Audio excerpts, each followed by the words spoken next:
अब हम आपको उन नए नियमों के बारे में बताएंगे जिसके तहत अब देश भर के डॉक्टर आपकी पर्ची पर ब्रांडेड दवाइयों की बजाय सिर्फ जेनरिक दवाइयां ही लिख पाएंगे और इसकी वजह से आपकी दवाइयों का जो बिल है अब लगभग आधा हो जाएगा। यह आपके लिए खुशखबरी है, लेकिन खुशखबरी तब होगी जब आपको इस नए कानून के बारे में पता चलेगा। इसलिए आज हम आपको यह बता रहे हैं कि आप बचत कैसे कर सकते हैं, अपना पैसा कैसे बचा सकते हैं।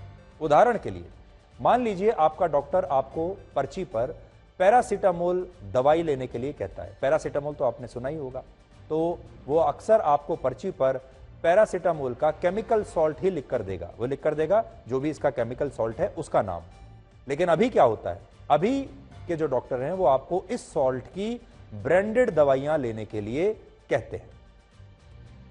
अब अगर आपको पैरासीटामोल की ब्रांडेड दवाइयों का मतलब क्या है तो देखिए, अक्सर डॉक्टर आपको कहते हैं कि आप डोलो ले लीजिए, या कहते हैं कि क्रोसिन ले लीजिए, मेफ्टेल ले लीजिए। ये सारी दवाइयां वो हैं जिनमें पैरासीटामोल का केमिकल सॉल्ट मौजूद होता है, लेकिन ये दवाइयां एक नाम से एक प्रोडक्ट के रूप में बेची जाती हैं। अलग अलग प्राइवेट कंपनियां उसी सॉल्ट को, उसी जेनरिक दवाई को अलग अलग नाम से बेचती हैं। जैसा मैंने आपको बताया, कोई उसे डोलो के नाम से बेचता है, कोई उसे क्रोसिन के नाम से बेचता है। ये नियम जो है नया, ये नेशनल मेडिकल कमीशन द्वारा बनाया गया है, जिनमें यह बताया गया है कि अब अगर कोई डॉक्टर मरीजों को उनकी पर्ची पर जेनरिक दवाइयां नहीं लिखेगा तो उसे चेतावनी दी जाएगी, और अगर वो बार बार नियमों का उल्लंघन करेगा तो फिर उस डॉक्टर का लाइसेंस कुछ समय के लिए रद्द भी किया जा सकता है।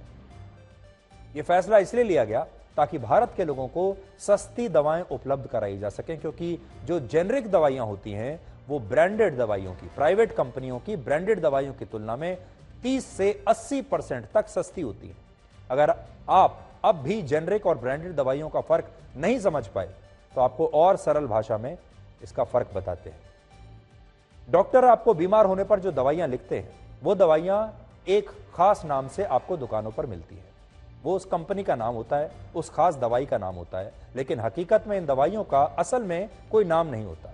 दवाइयों का केमिकल सॉल्ट होता है, यानी वो सॉल्ट जिससे ये दवाइयां बनाई गई हैं। और इसी सॉल्ट की दवाई जब कोई बड़ी कंपनी बनाती है और उसके लिए अपने खुद का रिसर्च करती है, R&D करती है, रिसर्च एंड डेवलपमेंट करती है, और इसकी एक खास नाम से पैकेजिंग करती है, तो वो दवाई ब्रांडेड दवाई बन जाती है।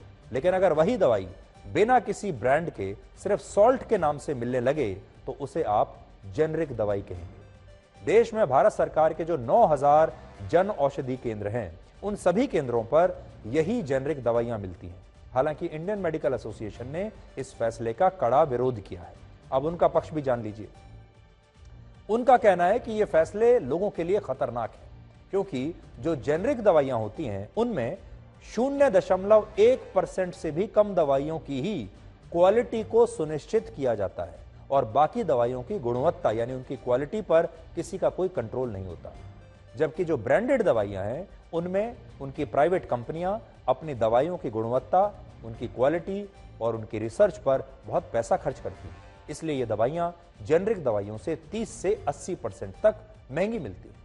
इस खबर का एक और पहलू यह है कि जिन मेडिकल स्टोर्स पर आपको ये दवाइयां मिलती हैं, उनका कहना है कि जेनरिक दवाइयों में उन्हें ज्यादा मुनाफा होता है और ब्रांडेड दवाइयों में कम मुनाफा होता है।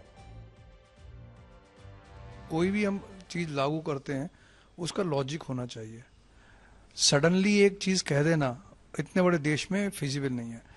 हमें किसी स्पेसिफिक दवाई के लिए हम लोग कोई एडवोकेसी नहीं करते हैं, लेकिन जेनरिक मेडिसिन का अनिवार्यता करने से पहले हमें यह इंश्योर करना जरूरी है कि जेनरिक मेडिसिन की क्वालिटी अच्छी होनी चाहिए।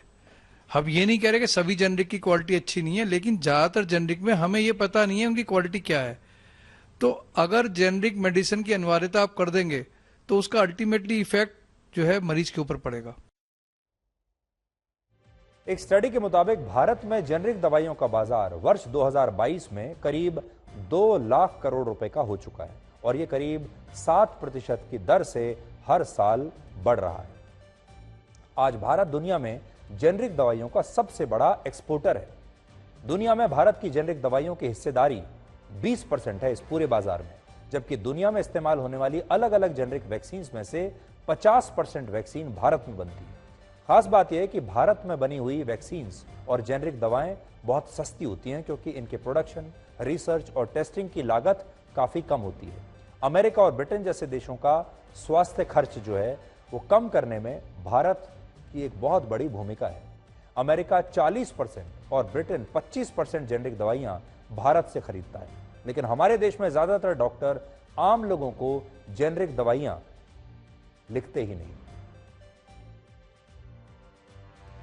भारत में जेनरिक दवाइयां इसलिए भी जरूरी हैं क्योंकि हमारे देश की लगभग 7% आबादी 7% नियमित रूप से कोई ना कोई दवाई खाती ही रहती है, जिसका सीधा असर आपकी जेब पर पड़ता है। देखिए, आपके परिवार में भी कई ऐसे लोग होंगे जो 12 महीने कोई ना कोई दवाई खाते ही रहते हैं, किसी ना किसी चीज की। इसलिए दवाइयों पर आपका खर्चा बहुत होता है और यह आंकड़ा बुजुर्गों में सबसे ज्यादा है। साल 2022 में भारत में हर परिवार का दवाइयों पर औसत खर्च 3,638 रुपए था, हर परिवार का। आपको मन में यह सवाल भी जरूर आता होगा कि अगर जेनरिक दवाइयां सस्ती हैं तो डॉक्टर अक्सर ब्रांडेड दवाइयां क्यों लिखते हैं? तो इसके पीछे है कमीशन वाली बीमारी। कई रिपोर्ट्स में बताया गया है कि भारत के कुछ डॉक्टर्स ब्रांडेड दवाइयां लिखने के लिए 40% तक कमीशन लेते हैं। एक स्पष्टीकरण यहां कर दें, सारे डॉक्टर कमीशन नहीं लेते। मैं खुद ऐसे बहुत सारे डॉक्टर्स को जानता हूं जो कमीशन नहीं लेते हैं, लेकिन कुछ डॉक्टर्स लेते हैं और जो डॉक्टर्स लेते हैं उनकी वजह से सारे ईमानदार डॉक्टर्स भी बदनाम होते हैं। इसलिए अगली बार जब आप डॉक्टर के पास जाएं तो पहले उनसे यह पूछिए कि आप मेरे लिए जेनरिक दवाइयां लिखिए, प्राइवेट कंपनियों की ब्रांडेड दवाई ना लिखिए। इस समय पूरी दुनिया में लोग कंफ्यूज्ड हैं। वो समझ नहीं पा रहे हैं क्या सही है, क्या गलत है, क्या सच है, क्या झूठ है। और ये स्पष्टता हम आपको अपने इस नए शो में देंगे। सब कुछ ब्लैक एंड व्हाइट में बताएंगे। इस शो में मेरे बालों के अलावा कुछ ग्रे नहीं होगा। हर खबर ब्लैक एंड व्हाइट की तरह बिल्कुल स्पष्ट होगी। इस समय पूरी दुनिया में लोग कंफ्यूज्ड हैं। वो समझ नहीं पा रहे हैं क्या सही है, क्या गलत है, क्या सच है, क्या झूठ है। और ये स्पष्टता हम आपको अपने इस नए शो में देंगे। सब कुछ ब्लैक एंड व्हाइट में बताएंगे। इस शो में मेरे बालों के अलावा कुछ ग्रे नहीं होगा। हर खबर ब्लैक एंड व्हाइट की तरह बिल्कुल स्पष्ट होगी। इस समय पूरी दुनिया में लोग कंफ्यूज्ड हैं। वो समझ नहीं पा रहे हैं क्या सही है, क्या गलत है, क्या सच है, क्या झूठ है। और ये स्पष्टता हम आपको अपने इस नए शो में देंगे। सब कुछ ब्लैक एंड व्हाइट में बताएंगे। इस शो में मेरे बालों के अलावा कुछ ग्रे नहीं होगा। हर खबर ब्लैक एंड व्हाइट की तरह बिल्कुल स्पष्ट होगी।